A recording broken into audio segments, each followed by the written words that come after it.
know you remember that time that I used colonizer-free astrology to tell you that fascism would be returning in 2024. And I know damn well you recall that time that I told you between 2025 to 2028, fascist laws would be implemented. And I know your ass remembers that I told you that we'd have huge issues with censorship, media outlets. Also, we begin to see the downfall of the American empire, thank God. And also, most importantly, astrologically, we're in the downfall of colonialism. Should we talk about Jimmy Kimmel?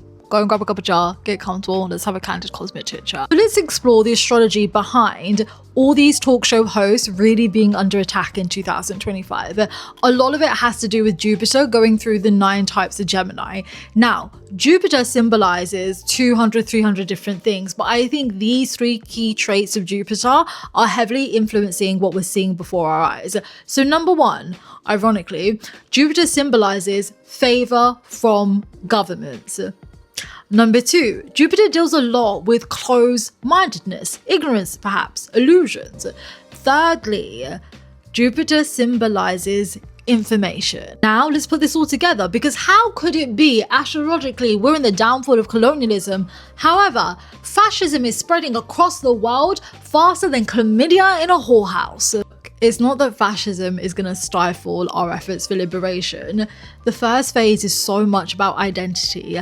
They're doing this not because they're losing power, they've lost power, and they understand liberation is much closer, right? And also, the downfall of colonialism impacts our identity so much because it makes us face in really vibrant, volatile, and violent ways how we have become indifferent with our oppression, how we have ended up aligning more with our oppressors instead of our liberation, right? On top of that, 2025 actually marks the year of, if you like, the ancestral karma treasure chest opening. So our ancestors' unfinished business becomes ours.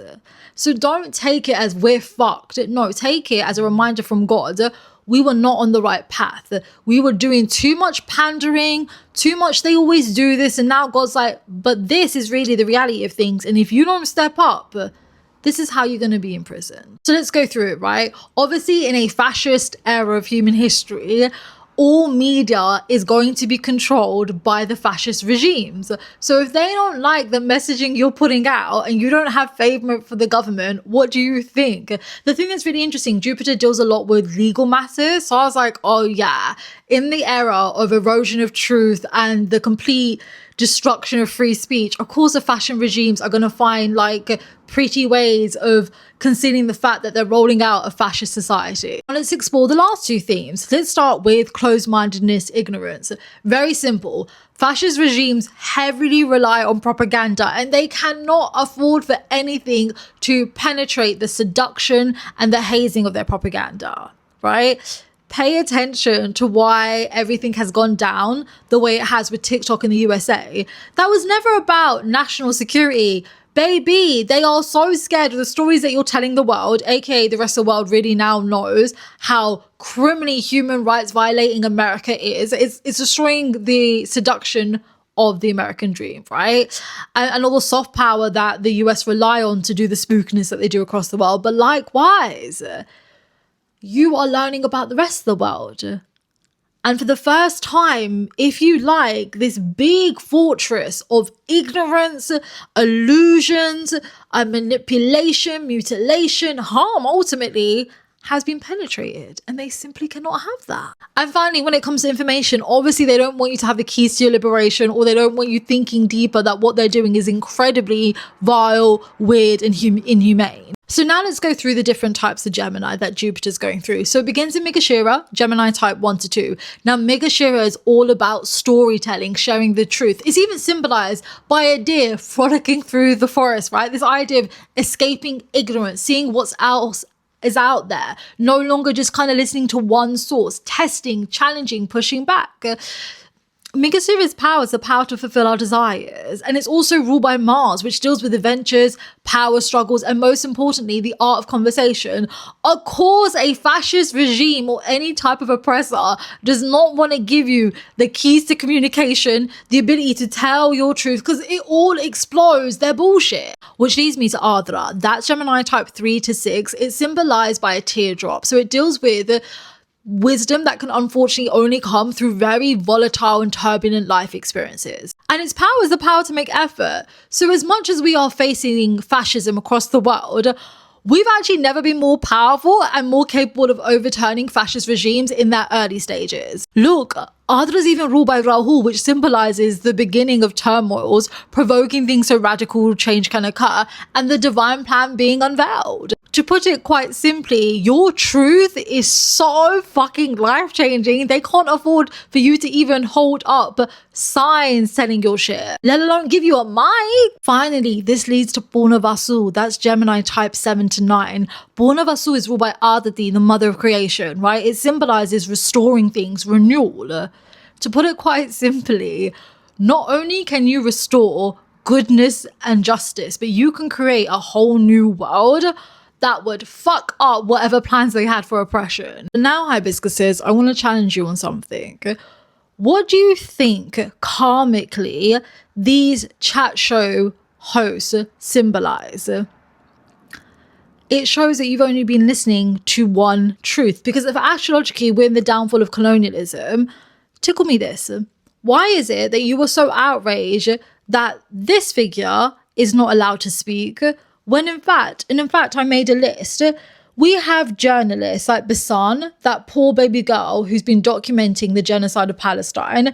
We have several journalists, talk show hosts from across Asia, the Middle East, Africa, South America, who have been unalived, removed from air.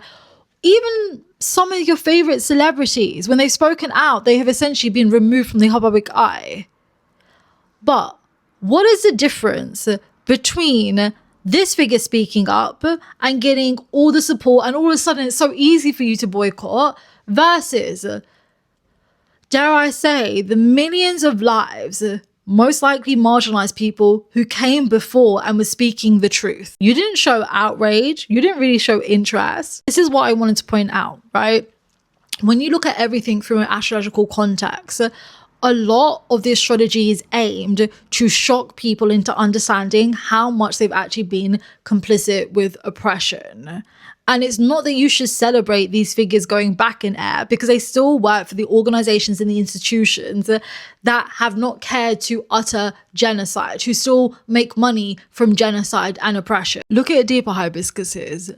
We, as citizens of colonial and imperial empires, only truly began caring when it directly affected us. What about all those garmas for the people that we were indifferent towards? We allowed for their voices to be shunned and then to be deplatformed. What about them who lost their lives as we just watched for entertainment or doom scrolled past?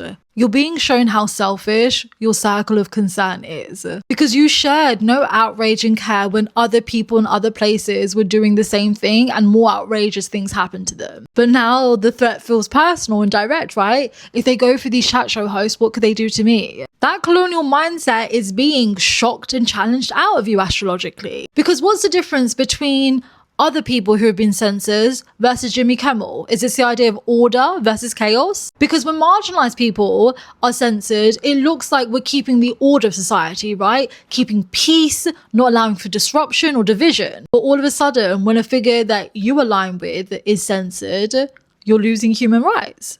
What's the difference between them and the other people? You're being exposed on your myth of neutrality. Do you know how it's being highlighted to the rest of the world that you thought your default experience was the dominant one, the more important one? You're showing how you think you're more important, right? Your speech should be protected. But what about all the other people? That's right, because when those marginalized people spoke, it's an attack on the colonial system itself.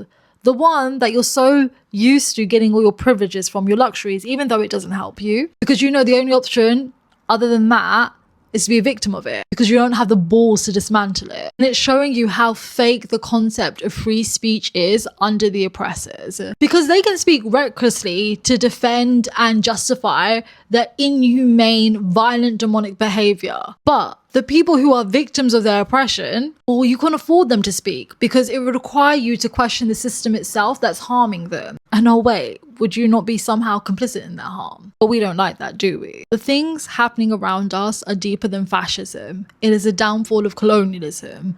Think about why these things affect you the way that they do, because that's where you need to break yourself free from.